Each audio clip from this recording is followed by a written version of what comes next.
coming to Phoenix and getting Dude, coming off a 2-fight losing streak last year, this is like the hardest year of my life. So, you know, and that only come down to a matter of seconds. You know, the whole 2 fights, you know, I dominated those guys. I'm better than they are. So, it really took a hard hit for me last year to take those 2 losses to 2 guys that I felt like I should have beaten, and I feel like they felt the same way, you know. And so it means a lot to be able to bounce back and feel like myself again, because that was a rough year last year for me. So, what has that process been like? Like, have you had to sort of self-examine yourself and look at like what is happening in these fights? Because you're right, you dominated both those fights until the second. Yeah, man. You know, like I had to really like just man, slow things down, man, and just be a smarter person, and you know, try to fix mistakes and do things better the first time instead of like learning from it, you know what I mean, and like having to reevaluate it, but actually taking a hard look at it before you go into it, and you know, dissect it that way instead of do it and then, you know, kind of like the bull and then think about it afterwards. So had to be more like the matador mentality, you know. So. Were you worried? Did you feel like your job was at the line? Well, dude, I mean, I know, I'm pretty sure I'm about 100%, you know, it's close to 100% that was my last fight on my contract. So, you know, with that being said, you know, like I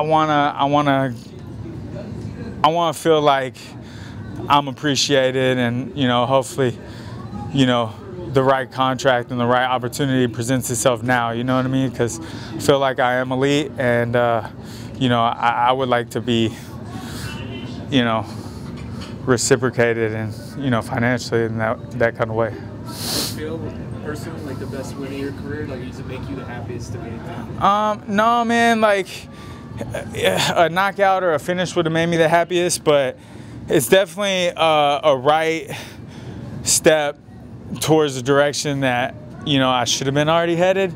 So like I got to make up some ground, but man, it's just so good to be back in the W side and just like feel like myself again, you know, and like, you know, do it for myself and for my family and like for myself, you know. It was just it's nice.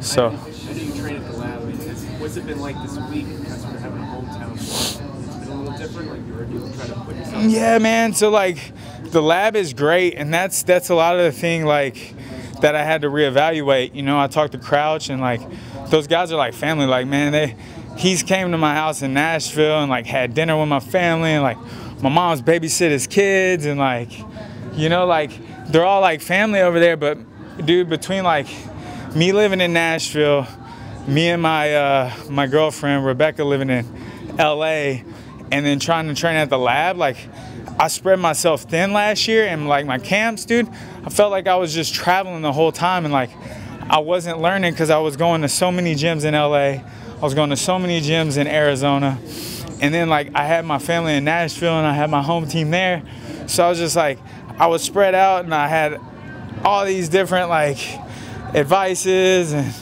so like by the time I started picking something up, I'd be learning it a different way, and then so I just had to refocus, and now I got a great coach, you know, Anthony Hardonk. He's amazing.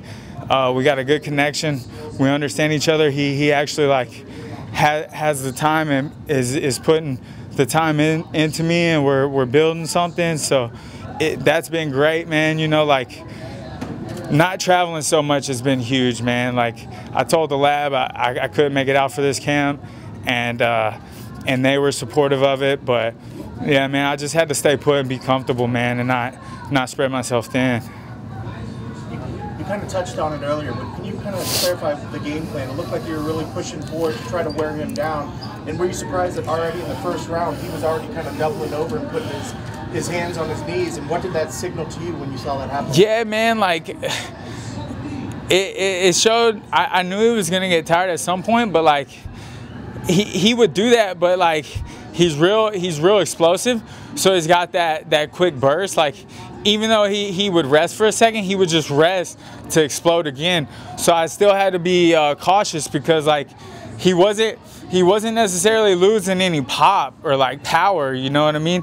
He felt pretty consistent with his strength, but he was taking those seconds to build up that push again. So like I had to be cautious because, you know, he drops a lot of guys like that, and I've seen him do it in his fights. So it was still one of those things, you know, he was still dangerous even though he looked like he was like, I think he's kind of like baits a little bit. He kind of plays he's thinking a lot in there. I think he baits a little bit to try to get somebody slipping and, you know, catch one coming in. So I was just being cautious as possible, man. I couldn't afford to slip up, you know, so. Given kind of what's happened in the past two fights, you dominated. In the second round, it seemed like you almost maybe got rocked.